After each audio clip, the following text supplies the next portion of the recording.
what I love so much about this film, first of all, it looked like you all had way too much fun making it. It wasn't like even working. We got on so well, and I think also because John Turteltaub has this amazing energy. He's so bubbly and excited all the time, and you bring that to set, and that obviously like uplifts everyone's spirits, and we're just like having a ball and laughing and goofing around. I think it's such a great concept for a film, The Sorcerer's Apprentice, taking something out of Fantasia and making a whole film about it. Yeah. Were you, as a kid even, do you have memories of that film? Absolutely. I loved Fantasia, and it's such an iconic story, and I remember watching it with my mum when I was a little girl, and the music would come on, we would dance around to the music, and I felt very nostalgic when I was watching this movie, and that scene came on, and I was like getting ready for it, and I was so excited to see it, and then the music starts coming on, it gets louder and louder, and I just thought it was the most endearing scene in the movie, and it brought back all these really happy, fond memories. Yeah, it's such a fantastic movie, but like I say, this one is just, it doesn't stop from beginning to end. It does not, yeah. For you, this is your first big American, and you're plopped into the middle of this set and all of these special effects and this. How was it for you getting adjusted to something like that? It was pretty overwhelming, but in a really wonderful way. Like, I would get to set and I'd feel like, oh God, they're gonna find out. Like, I don't know what I'm doing. But it was actually amazing and challenging and very eye-opening. And it's a difficult thing to have to act against a green screen and act with one of the PAs. One of the PAs would be standing, like, waving a wand, and they're like, this is the fire, react to this. And you're like, wow! So it's something you had to kind of get used to, and it took me a few days to get into it. Yeah. But, Jay is such a brave actor, and he put so much of himself in the movie, and he just, any circumstance that got thrown at him, he just was like, all right, I'll do it. And, I think that rubbed off on me, and I have him to thank for that. Well, I want to ask you about Jay because, of course, him being Canadian, and we're just so proud of him. He's just done so well this year alone.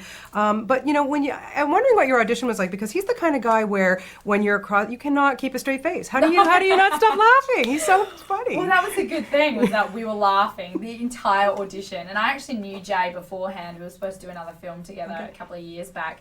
And so during our chemistry read, I was like, all right, I think we'll be okay because we know each other. And we just threw in all this unscripted humour and was sort of bouncing off each other and ad-libbing and throwing in really random lines and just laughing. And the director's like, guys, come on, like, chill out. You're going to go back to the actual script.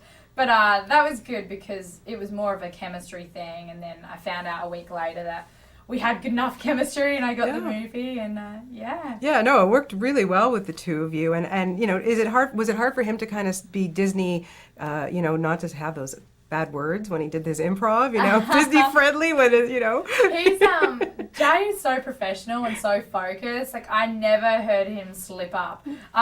Sometimes I'll hear him in interviews say something, I'm like, oh, I don't know if I'm meant to say that.